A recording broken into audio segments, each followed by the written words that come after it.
are as follows. They are blackmailing the president of Uganda,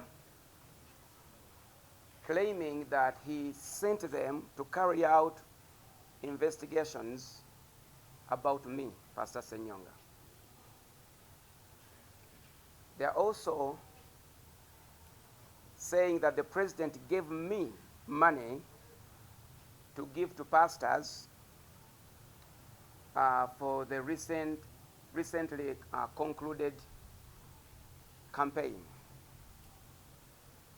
They are also saying that Pastor Ssenyonga stole money from them, promising to set up pineapple juice production equipment,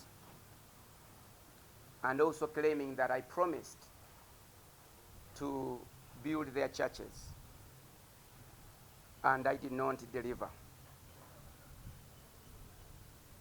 All these allegations are caught on video as evidence, and they will be displayed or played back before your eyes right here on the screen, so you can know and also see the faces of the propagators. These fabricated stories are nothing short of a scam. They are fake, unfounded, and far from the truth.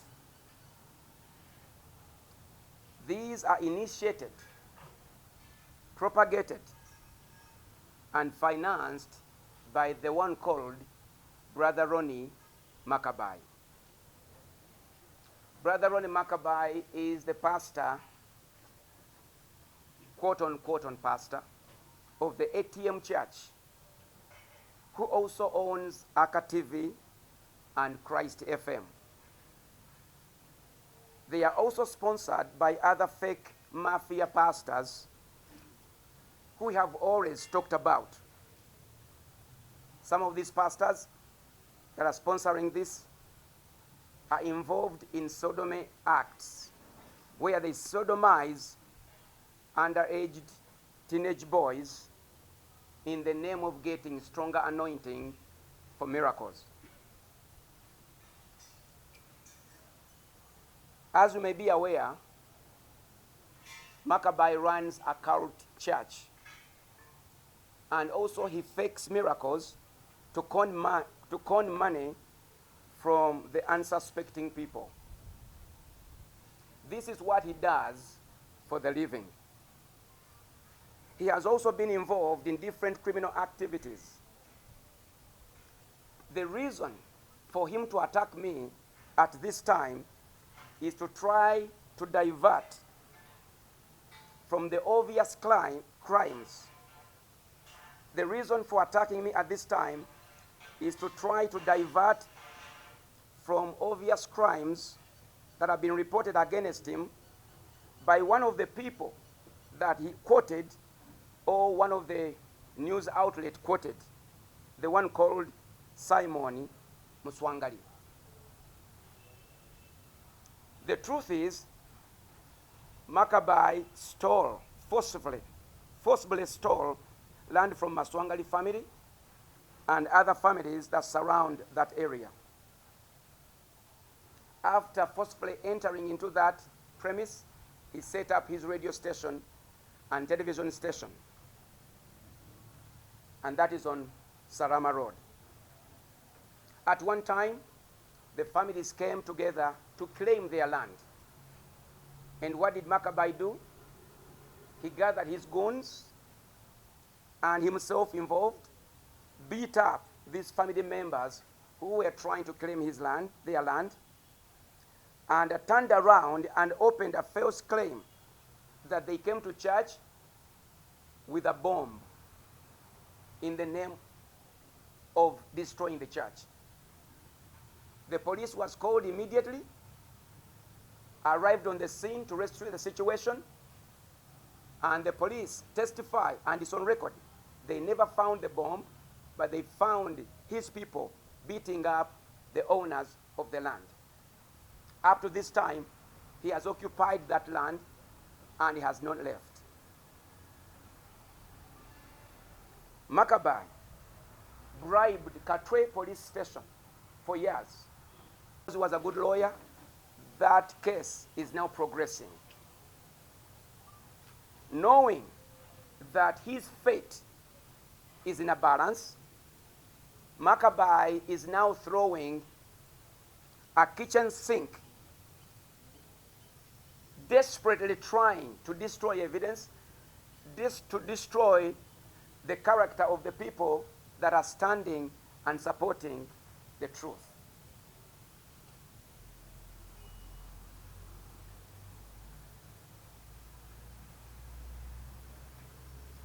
Maccabee believes that if Pastor Ssenyonga can get out of the equation of speaking the truth and helping people, then he will be able to carry out his ongoing crimes. He will be able to lie to so many people and continue the exercises of his cult activities.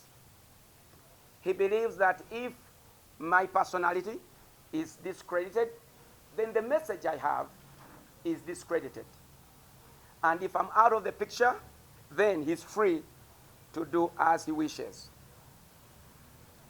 Therefore, I categorically state that in my last 35 years of ministry here in Uganda, I have never stolen 1 shilling from anyone, anywhere, at any time. I say this because I live in a glass house. Everyone can see.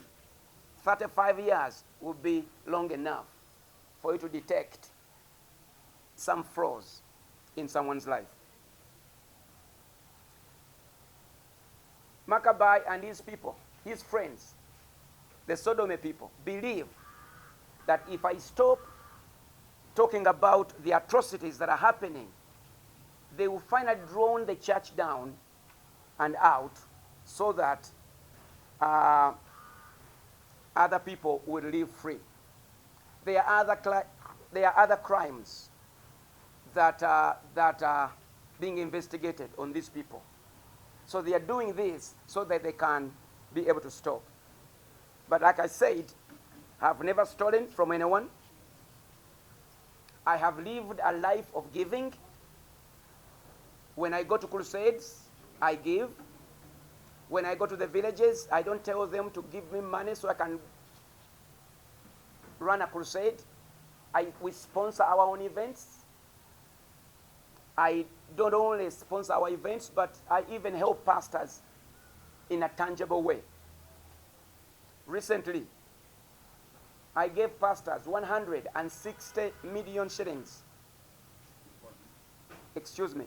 I gave to pastors 140 million shillings to go and do some research on how we can get the churches out of poverty and pastors.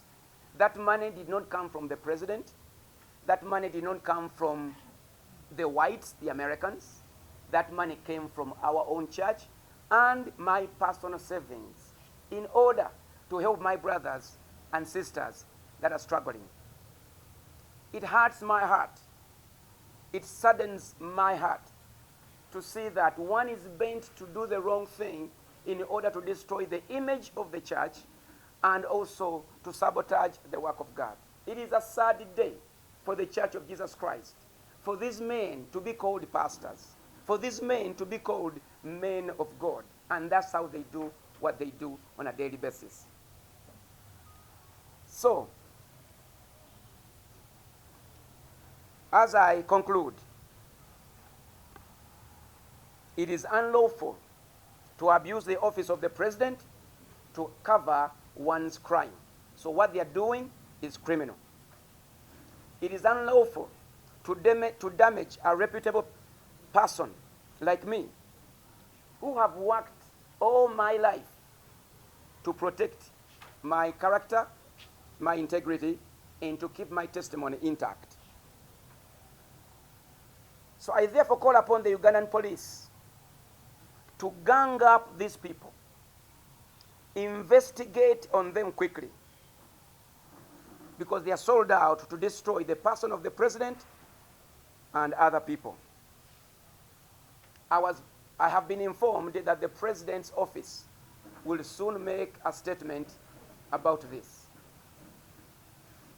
I want to state once again, I have never received any money from the president of Uganda for any project whatsoever at any time. The things we do for our country, we do them because we love our country. When I invite pastors to come and support any government initiatives, I do it because I believe in this country and I want Uganda to be better, not because I've been given money. If I can reach out and mobilize monies away from the government, away from anyone, to help my brothers and sisters, I'll be the first one to share that money with everyone in front of cameras if the president ever gave me such a package. Finally, I would like to encourage General Angina. General Angina is a good man. He's a wonderful general. He loves the country, and he leads well. But General Angina has been lied to and taken advantage of by these gangs. I know he has a personal friendship with Brother Ronnie Macabai, but maybe he does not know exactly what Ronnie Macabai does when the lights are turned off and he's away from his church. Over and over, you hear Operation Wealth Creation being brought into the story of fake pastors. Why? Because he's ganging up or he's teaming up with a wrong crowd that is yet to find out. In the false prophet, Yiga's son, Conman Siraje, had an issue and still has an issue with the law. Guess what? Operation Wealth Creation was brought into the story. When Mondo Mugisha and all that, because they were part of each other, guess what? General Angina, Operation Wealth Creation, was part of that story. Today, Pastor Ssenyonga and false prophets, guess what? Operation Wealth Creation is part of that. Because they are claiming, these culprits claim that I even ate money from Operation Wealth Creation. Categorically, I want to say, I have never met General Angina one-on-one. I met him once when the president was addressing us somewhere. I never asked for any help. I never wrote a letter. I never needed anything from him. But I respect him. So how can he even give me money to give to pastors? Now, sad to say, it was General Angina who called the deputy IGP, who called KMP Kampala, who called DPC Kasangati to release these culprits because we caught them. We caught these men that are going across the country red-handed. We have it on record. They were arrested calmly, peacefully, never been harassed, and they were brought to Kasangati police station. Upon arriving, calls came in, as I have described. And all of a sudden, something suspicious happened. These arrested men were released in the middle of the night, at around midnight, without recording a statement. That is very unprofessional to the police force. You cannot release a suspect when a complainant has a statement, when the file is in place, because I have made a statement about what they're doing. And that's why they started to run quickly to see that they own the story. They don't own the story. We own the story. We've been going after them. They started in Luwero. They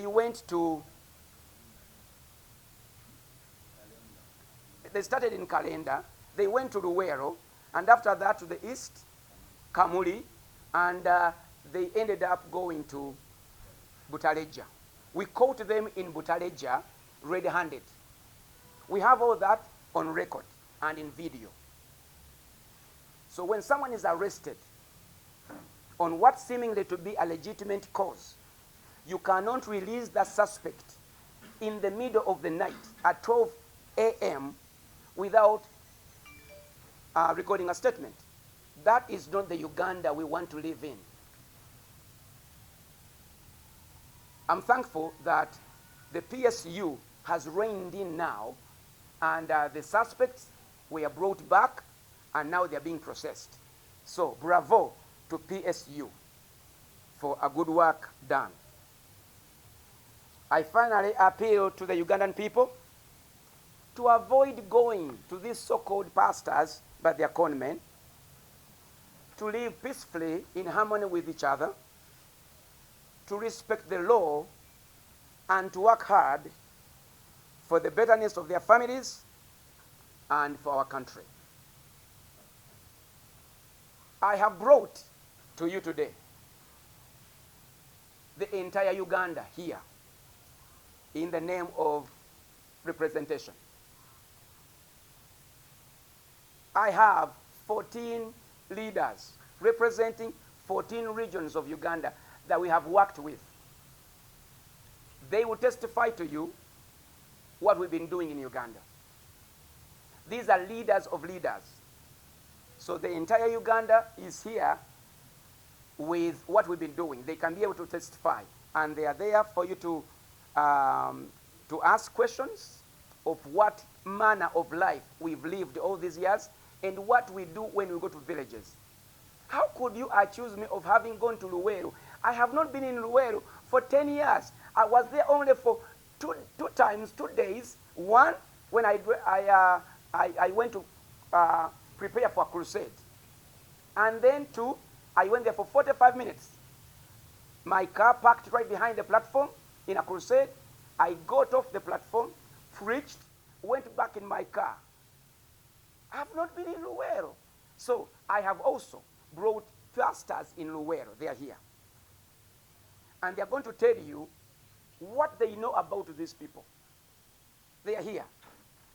So these people are masquerading as representing Luwero pastors. No, these are isolated men that are, some of them, branches of these con-men churches trying to represent a region, and there's no representation for the whole region. So I do encourage you to meet these pastors. Some of them traveled all night to get here because they want to add their voice to what we are talking about. And regional coordinators, can you come? Stand right behind me here. This is not prepared,